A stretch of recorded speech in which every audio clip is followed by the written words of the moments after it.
Valgalaste kraanides voolab puhas joogivesi ja heitveed ei reosta enam keskkonda. Selle taga on 15 aastat tööd, mida on suures osas rahastanud Euroopa Liit, kuid ka Eesti riik ja Keskkonnainvesteeringute Keskus, Taani riik ja valgalased ise, vee-ettevõtte ja linna eelarve kaudu. Paljud ei mäletagi enam aega, mil mitmes linnaosas elavate valgalaste kodudeni ei jõudnud veetrassid üldse ja kel ühisveevärk oli, voolas kraanist mädamuna järgi lõhnavat pruuni vedelikku. Trassid olid vanad ja Lõuna-Eesti vesi väga rauarohke.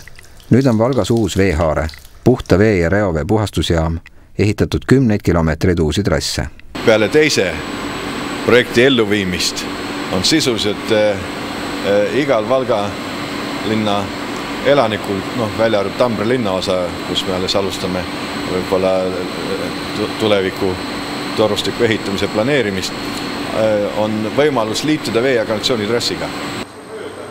Aselinnapea Enno Kase kinnitab, et Euroopa Liidu ja teistestki fondidest raha taotlemine eeldab põhjalikku ettevalmistust, kuid keskkonnaprojekte hakati õnneks toetama veel enne Eesti ühinemist Euroopa Liiduga. See töö on olnud suhteliselt pingeline ja keeruline ja saavad ainult paremat ja põhjendatumad projektid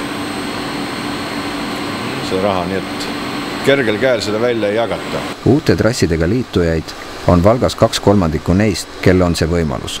Trasside ehitus jätkub.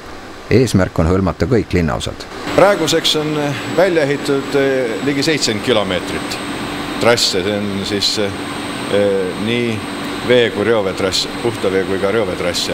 Ja tegemisele tuleb järgmise projektiga, kus hange on juba läbi viidud ja 2011 peab olema kõik valmis, sellega tuleb veel juurde 61 kilomeetrit. Veemajandusse tehtavad investeeringud on kallid. Euroopa Liidu abita polnuks Valgas võimalik nii ulatuslikku tööd ette